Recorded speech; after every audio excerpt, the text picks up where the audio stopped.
Здраво на сите и добре дојдовте на каналот на Читачот. Ова ми е прво видео за 2021 година. Се надевам дека ќе успеам оваа година да прочитам и да снимам по многу видеа за книгите и за читањето. Пред нас е нова година, нови можности да читаме добри книги. Во ова видео нема да зборувам за одредена книга. Наскоро веќе спремам некои наслови за кои што ќе снимам. Меѓутоа сакам накратко да спомнам, да споделам со вас некои идеи и мисли во врска со читањето за оваа година и некои планови и мисли што ги имам во врска со каналот.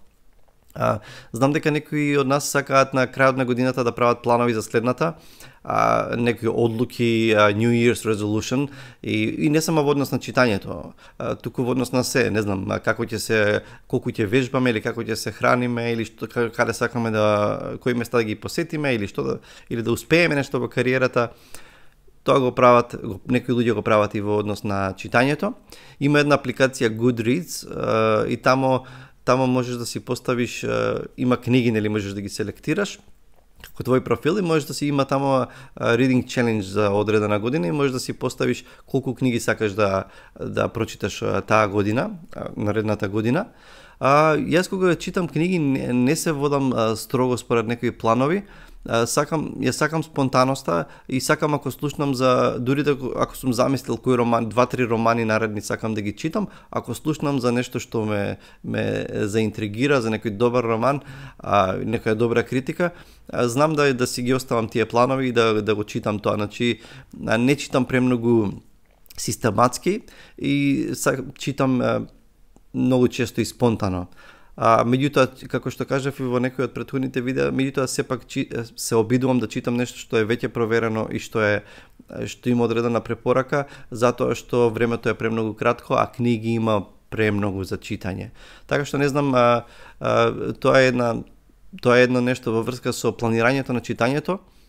Едно нешто што го спомнав и во едно од претходните видеа и повторно би сакал да го спомнам денес е во врска со постојаноста во читањето.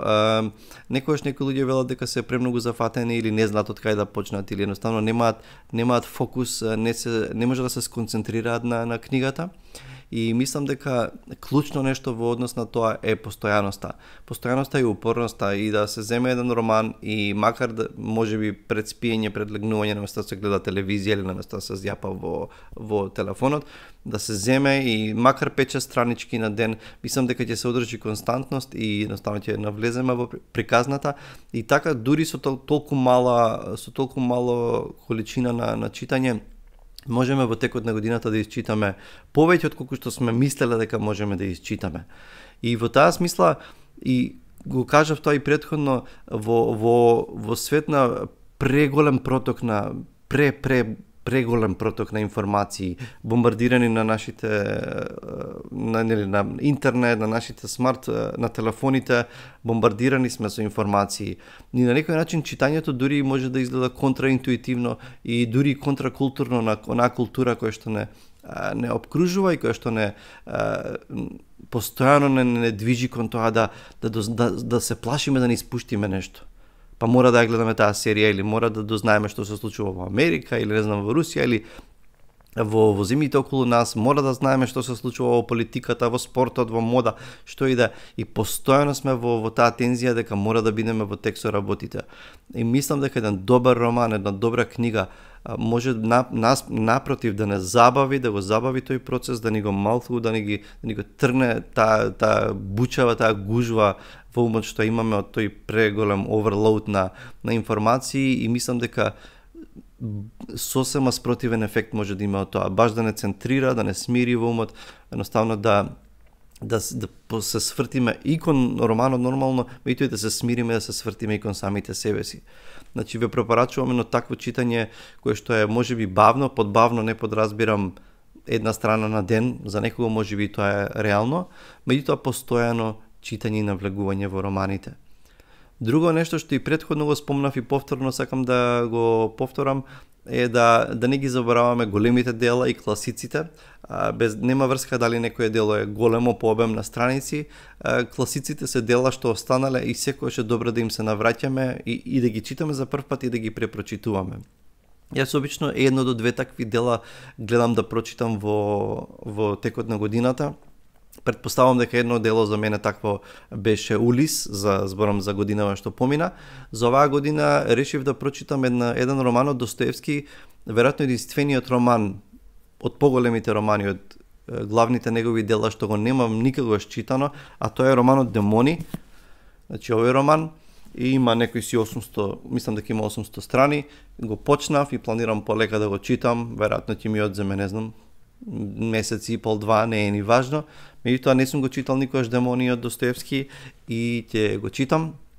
И ако некој од вас го читал или можеби сака да го чита заедно со мене овој период, јас оваа книга немав, си ја земав од библиотека, не ги заборавајте библиотеките. За членете се земете си од библиотека, 15 денари е книга. Значи може да дискутираме и за Достоевски, сигурно ќе направам видео понатаму за овој роман и може да дискутираме. Последното нешто што сакам да го спомнам е во врска со Славко Јаневски. Веќе видовте дека постирав, направив едно видео за стрипот Улица од Матеј Богдановски, базиран на повеста на романот Улица од Славко Јаневски.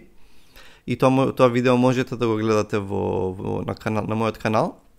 И 2020 година беше 100 годишнина од раѓањето на Славко Јаневски. Фондацијата Славко Јаневски организираше неколку настани, имаат веќе издадено неколку книги негови, романот Улица излезе, имаше поетско читање и така натаму. За тоа дали државата достојно го прославила или го одбележала овој јубилеј, тоа не вреди да се коментира, одговорот е не. Оваа година е 100 годишнина од раѓањето на Блаже Коренски. Ќе видиме, да се надеваме дека ќе биде достојно одбележан овој јубилеј, ќе видиме. Како и да е, она што планираме, сакам да им се навратам на оние послевоени, таа генерација на писатели со кои што сме растеле и сме ги читали како лектири, важни писатели.